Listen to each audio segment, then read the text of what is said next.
आविर्भवन् प्रथममेव रमा समेतः श्रीकेशवः यतिपतेः अवतारकाङ्क्षी सत्यापयन् वकुलभूषण सूरिसूक्तिं भव्यामसम्भवपराम् अभजत्पुरीं याम्.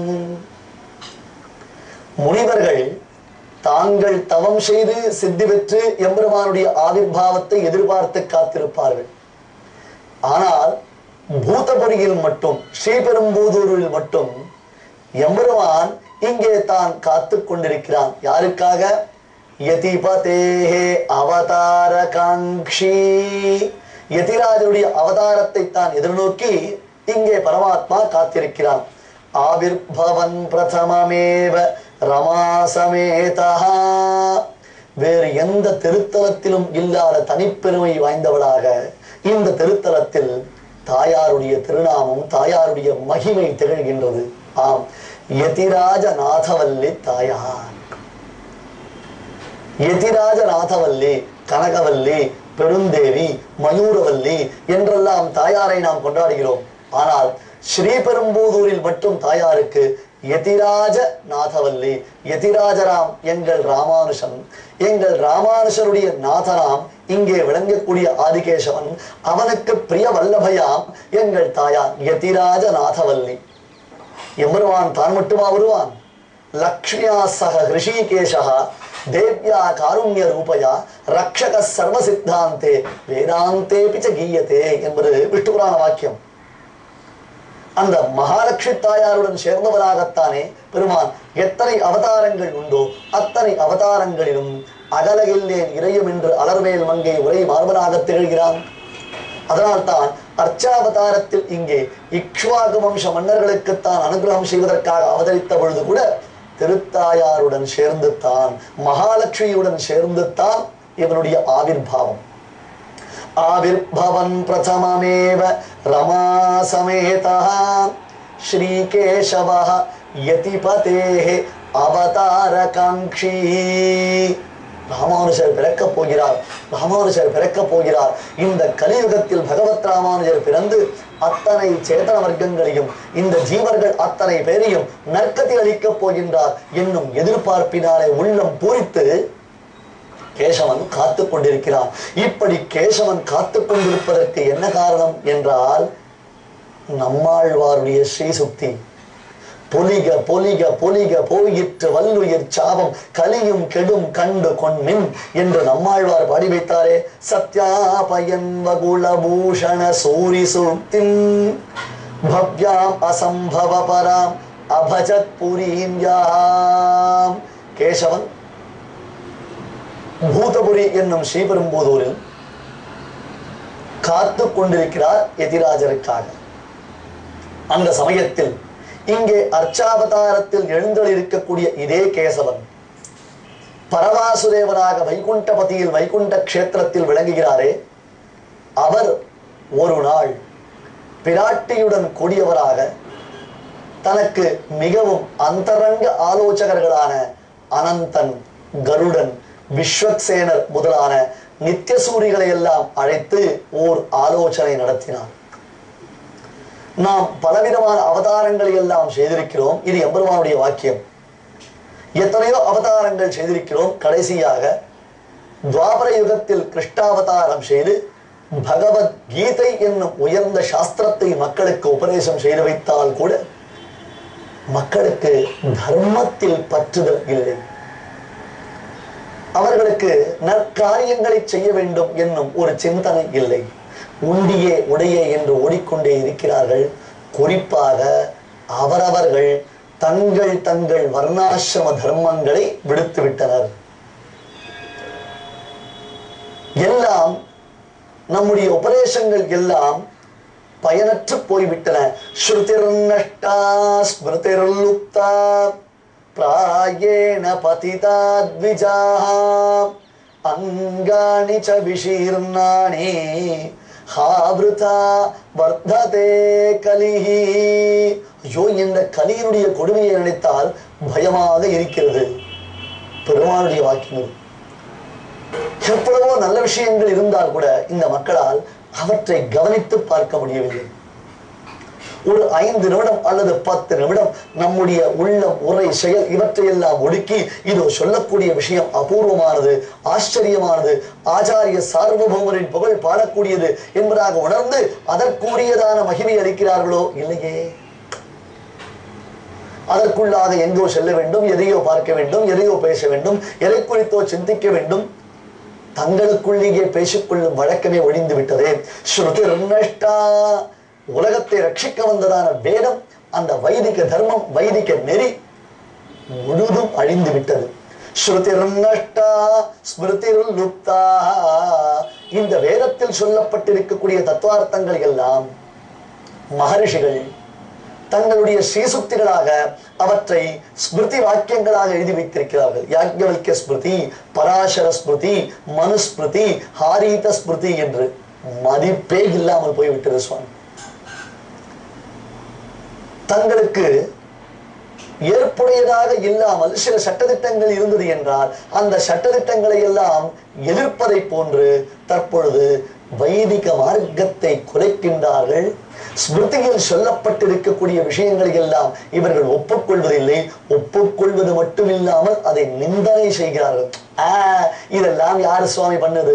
உமக்குத்தான் வேறு வேலை இல்லை. நாங்கள் எல்லாம் எப்படி ஒரு ஃபார்வர்ட் திங்கிங் இருக்கிறோம் தெரியுமா? இப்படியெல்லாம் ஒரு பேச்சு வருகிறது உலகத்தில். ஸ்ருதிர் நஷ்டா ஸ்மிருதிர் லுப்தா பிராயேண பதிதா த்விஜாஹ.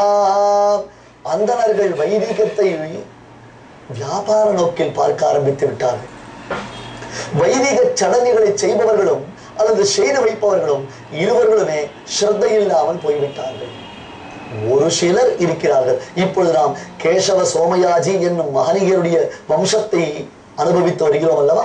அதுபோன்று ஆங்காங்க ஒரு சில மகான்கள் தான் இருக்கிறார்களை தவிர்த்து பிராயேன பெரும்பாலும் வித்யை என்பது, அதாவது பிரகலாதாழ்வான் சொல்லுவான், எந்த ஒரு கல்வி நமக்கு நற்கதி அளிக்குமோ அந்த கல்விதான் கல்வி.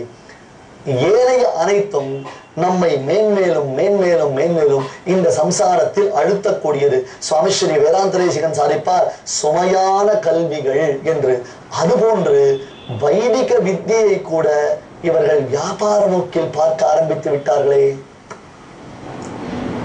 வேதம் படித்தவருக்கு மரியாதை இல்லை, வேத வழியில் நடப்பவருக்கு மரியாதை இல்லை.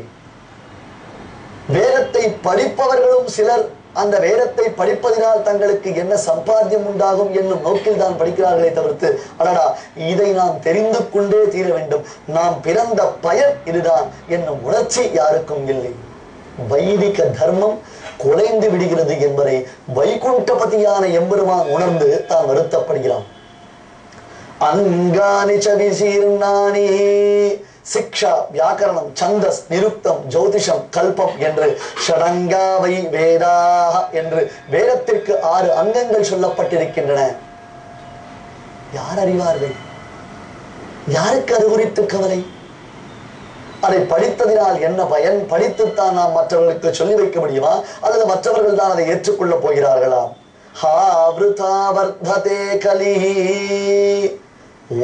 ஒரே ஒரு விஷயம் மட்டும் குறைவில்லாமல் நன்கு வளர்கிறது, செழிப்பாக வளர்கிறது, வெட்ட வெட்ட கிடைத்து செழித்து வளர்ந்து கொண்டிருக்கிறது. என்ன செய்தாலும் அதை அழிக்க முடியவில்லை. வர்த்ததாம் அபிவர்த்ததாம் என்று வளர்ச்சி வருகிறது. என்னது? கலியினுடைய கோலாகலம்.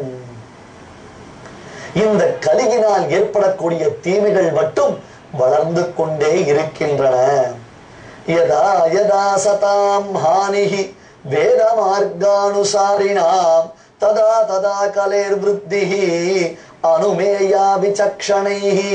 சுவாமி, என்னமோ கலி வளர்கிறது கலி வளர்கிறது என்கிறீர்களே, எப்படி அறிவது என்றால், எங்கெல்லாம் வைதிக மார்க்கம் குலைக்கப்படுகின்றதோ, எங்கெல்லாம் இந்த வைதிக மார்க்கத்திற்கு அவமானம் உண்டாகிறதோ நன்கு தெரிந்து கொள்ளலாம். இப்படித்தான் பரீட்சித் மகாராஜா ஸ்ரீமத் பாகவதத்தில் கலிபுருஷனை நிகிரகம் செய்த பொழுது அந்த கலியினால் ஏற்படக்கூடிய தோஷங்கள் என்ன என்ன என்று அனைத்தும் காண்பிக்கப்பட்டுள்ளன. ததா ததா கலேர் விருத்தி யதா யதா சதாம் ஹானிஹி வேதமார்கானுசாரிணாம் வைதிக தர்மானுஷ்டானத்தில் நடக்கும் பெரியோர்களை எல்லாம் நாம் எப்பொழுது அவமானம் செய்கிறோமோ, அவர்களை கேலி செய்வது, துன்புறுத்துவது, அந்த பெரியோர்களுடைய மனது புண்படும்படியான வார்த்தைகளை எல்லாம் பேசுவது, நன்கு அந்த இடத்தில் தீர்மானித்துக் கொள்ளலாம். எல்லாம் ததா ததா கலேர் விருத்திஹி அனுமேயா விசக்ஷணைஹி. ஐயா, அந்த இடங்களில் கலியினுடைய கோலாகலம் கொழிக்கிறது என்பதை தெரிந்து கொள்ளலாம் என்று வைகுண்ட லோகத்தில் பரவாசுதேவனாம் பரமாத்மா தன் அந்தரங்கர்களான நித்திய சூரிகளிடத்தில் ஆலோசனை செய்கிறான். நான் பிறந்து ராமாவதாரம், கிருஷ்ணாவதாரம் என்று எத்தனையோ அவதாரங்கள் எடுத்து நாட்டில் பிறந்து படாதரப்பட்டு மனிஷக்கா என்று அந்த மனிதர்களுக்காகவே நல்ல விஷயங்களை சொல்லி வைத்தேன். ஆனால் எல்லாம் பயனற்று போய்விட்டன. அதிகம் சொல்லி என்ன பிரயோஜனம்? 4000 திவ்ய பிரபந்தமே மறைந்து விட்டதே. நல்ல காலம். நாதமுனிகள் என்னும் மகான் அவதாரம் செய்தார். அந்த நாதமுனியினால் இவை அனைத்தும் மறுபடியும் காப்பாற்றப்பட்டது. இப்பொழுது ஆளவந்தார் நாதமுனிகளுடைய திருப்பேரனார். அவர் இந்த சம்பிரதாயத்தின் ரட்சகராக திகழ்கிறார். இருந்தால் கூட இந்த சம்பிரதாயம் ஸ்ரீ வைஷ்ணவ சம்பிரதாயம் லக்ஷ்மிநாத சமாரம்பாம் என்று எம்பெருமானிடமிருந்து தொடங்கி இருக்கக்கூடிய இந்த சம்பிரதாயம் சர்வதோமுகமாக பகுமுகமாக பிரச்சாரத்தில் இருக்க வேண்டும் என்றால் அதற்குரிய காரியங்களை நாம் செய்ய வேண்டுமே என்று அங்கே ஒரு ஆலோசனை நடைபெற்றது. அந்த ஆலோசனையில் தானே மறுபடியும் அவதாரம் செய்வதை காட்டிலும் தன் அம்சபூதமாக ஒரு அவதாரம் ஏற்பட வேண்டும் என்று சத்திய சங்கல்பனான சர்வேஸ்வரன் திருவுள்ளம் கொண்டான். ஆகையால் அனந்தன், கருடன், விஸ்வக்சேனர் முதலான அந்த நித்தியசூரி பரிஷத்துக்களை பார்த்து அவர்களில் தன்னுடைய பவ்யத்தினாலேயும் கைங்கரியத்தினாலேயும் பெருமை மிக்கதொரு பெருமையை பெற்ற பெயரை பெற்றிருக்கக்கூடிய அனந்தாழ்வான் ஆதிசேஷன் என்ற பெயர் பெற்றிருக்கக்கூடிய அந்த அனந்தாழ்வானாம் ஆதிசேஷனுக்கு எம்பெருமான் கட்டளையிட்டான். நீர் சென்று பூலோகத்தில் அவதாரம் செய்து அந்த அவதார வைலட்சண்யத்தினாலே அகில உலகத்திலும் ஸ்ரீ வைஷ்ணவ சம்பிரதாயம் என்னும் விஜயத்வஜம் வெற்றி கொடியை நாட்ட வேண்டும் என்றவுடன் அங்கிருந்து ஆதிசேஷன் புறப்பட்டார். இனி மறுபடியும் நாம் பெரும்போதூருக்கு வரலாம்.